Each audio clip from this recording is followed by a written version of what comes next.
Good morning students, कैसे हो बच्चों आप।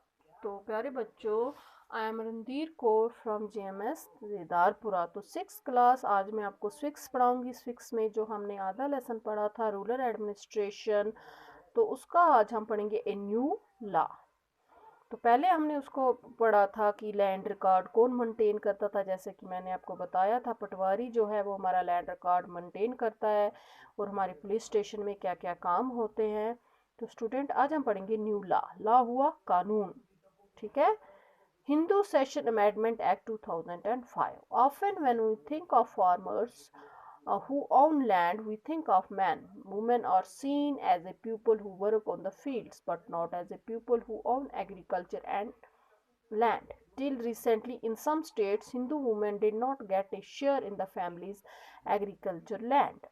After the death of the father, his property was divided equally only among the sons. बोलते हैं कि हिंदू सेक्रेशन अमेंडमेंट एक्ट जो है कानून है 2005, तो जिसमें हम जब भी हम किसी किसान की मतलब कि ज़मींदार की बात करते हैं, उसकी ज़मीन की बात करते हैं, तो सिर्फ हमें आदमी का ही ध्यान आता है, औरतों का हमें ध्यान नहीं आता है। उनका ध्यान तभी आता है जब हम सोचते हैं कि वो फील्ड्स में यानी कि खेतों में काम करती हैं। Till recently in some states Hindu women did not get a share. तो मतलब कि आधे स्टेटों में जो हिंदू औरतें हैं उनको उनकी बाप की प्रॉपर्टी में हिस्सा नहीं मिलता है, और उनकी जब बाप की डेथ होती है, मौत होती है, तो उनकी प्रॉपर्टी का हिस्सा जो है उसके भाइयों में बराबर का बांटा जाता है। Recently the law was changed, लेकिन अब ये कानून जो है ये बदल गया है। इन द न्यू लॉज, तो नए कानून में sons and daughters and their mothers can get an equal share in the land.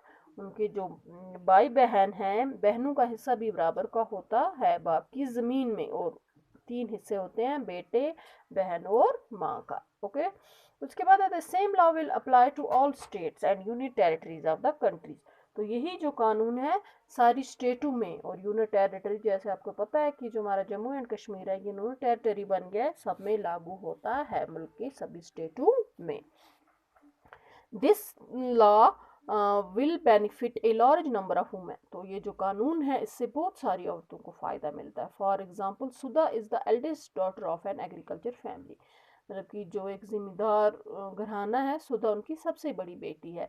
She is married and lives in a neighbouring village. उसकी शादी हो गई है और वो पड़ोस के गांव में रहती है। आफ्टर हर फादर्स डेथ, जैसे उसके बाप की मौत हुई, Sudha often comes to help her mother with the farming work. तो सुधा अक्सर आती थी अपनी माँ के साथ मदद करने के लिए उसके खेतों के काम में। Her mother has asked the Patwari to transfer the land and enter her name along with the names of all children in this record. तो उसकी माँ ने पटवारी से कहा, जैसे कि मैंने आपको ही बताया कि जो ज़मीन का सारा रिकॉर्ड होता है वो पटवारी के पास होता है, कि ये जो मेरी ज़मीन मेरे पति के नाम पर है, मेरे खाविंद के नाम पर है, उसको मेरे बच्चों और मेरे नाम पर कर दो, रिकॉर्ड में, कागजों के रिकॉर्ड में। Sudha's mother confidently organized the farming with the help of the younger brother and the sister. तो सुधा की माँ कॉन्फिडेंटली मतलब पूरे इसके साथ अपने खेती बाड़ी का काम करती थी अपने छोटे भाई और बहन की मदद से। Similarly, Sudha also lives with the assistance as a problem she can always depend upon her share of his the land. तो अब सुधा को ये लगता था कि शायद मेरा हिस्सा मुझे अब नहीं मिलेगा। तो ठीक है बच्चों, यहाँ तक आपको समझ आया। इसी के साथ हमारा ये लेसन खत्म हुआ। तो अब इसके क्वेश्चन आंसर्स हैं। What is the work of the police. तो कल हम इसके टेक्सचुअल क्वेश्चन लिखेंगे।